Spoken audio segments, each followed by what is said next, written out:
नमस्कार, मी डॉक्टर सुभाष कारंडे, सहाय्यक प्राध्यापक भूगोलशास्त्र विभाग, छत्रपती शिवाजी कॉलेज सातारा। आज आपण प्रसिद्ध ग्रीक विचारवंत थेल्स यांची माहिती घेऊया। इसवी सन पूर्व 7व्या शतकामध्ये थेल्स हे प्रसिद्ध ग्रीक विचारवंत हे होऊन गेले। ते मिलेटस या प्रसिद्ध शहरामध्ये राहत होते। त्यांना पाश्चात्य जगात तत्वज्ञानाचे संस्थापक म्हणून ओळखले जाते। तत्कालीन ग्रीसमध्ये जी 7 शहाणी लोक होते त्यापैकी एक शहाणा म्हणून थेल्स यांना ओळखलं जायचं। व्यापाराच्या निमित्ताने थेल्स हे सातत्याने भ्रमंती करायचे आणि याच दरम्यान त्यांनी अत्यंत महत्त्वाची भौगोलिक माहिती गोळा केली। पृथ्वीचे मोजमाप करणारा पहिला अभ्यासक म्हणून थेल्स यांना ओळखलं जातं। थेल्स यांच्या मते पृथ्वी ही तबकडीप्रमाणे गोल असून ती पाण्यावर तरंगते। म्हणजे याच्या अगोदर होमर यांनी सुद्धा हेच मत मांडलेलं होतं आणि त्याच मताला पुढे पुष्टी देताना आपल्याला थेल्स दिसतात। याच्या नंतर थेल्स यांनी केलेलं जे भूगोलातील महत्त्वाचं योगदान जे आहे ते म्हणजे हवामानशास्त्रात। थेल्स यांनी पृथ्वीला 5 हवामान भागामध्ये विभागलं। 2 शीतकटिबंध, 2 समशीतोष्ण कटिबंध आणि 1 उष्ण कटिबंध अशा 5 हवामान विभागामध्ये पृथ्वीची विभागणी करणारा विचारवंत म्हणून थेल्स यांना ओळखलं जातं। इसवी सन पूर्व 28 मे 585 मध्ये जे सूर्यग्रहण होणार आहे या सूर्यग्रहणाची सर्वात अगोदर माहिती देणारा, थोडक्यात भाकीत करणारा विचारवंत म्हणून थेल्सला ओळखतात।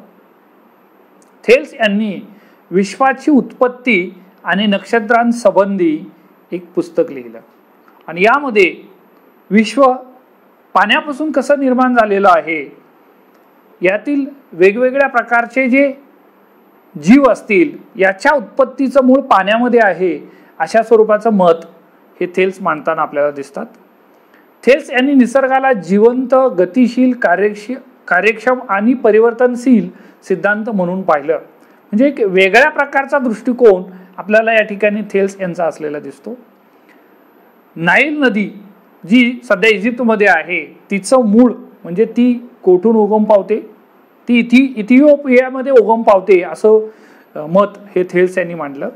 त्याचबरोबर नाईल नदीची धूप कशामुळे होते आणि नाईल नदीचा डेल्टा ज्याला आपण त्रिभुज प्रदेश असं म्हणतो याविषयी सुद्धा वर्णन थेल्स यांनी केलेलं आपल्याला दिसतं।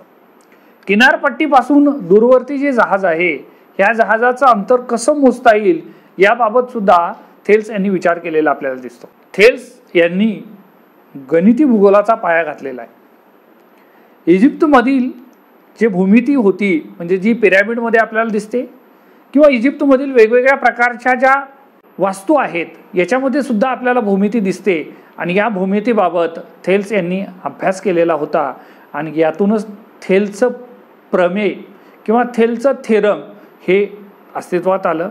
याच थेरमला अनुसरून पुढे पायथागोरसचं प्रमेय जे आहे हेही अस्तित्वात आलेलं आपल्याला दिसतं।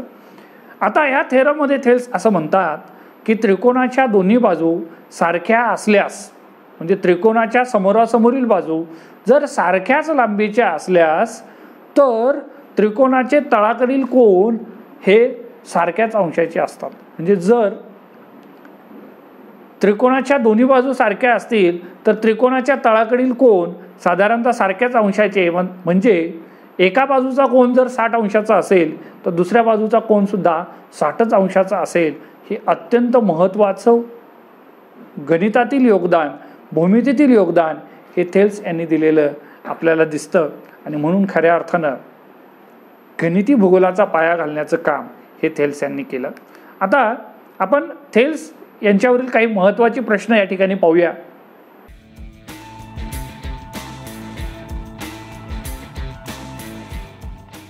अशा प्रकारे थेल्स यांचं योगदान हे भूगोलामध्ये अत्यंत मोलाचं आहे। प्राचीन काळामध्ये भूगोलाकडे एका नव्या दृष्टीने पाहणारा विचारवंत म्हणून थेल्स यांना आपण ओळखतो। धन्यवाद।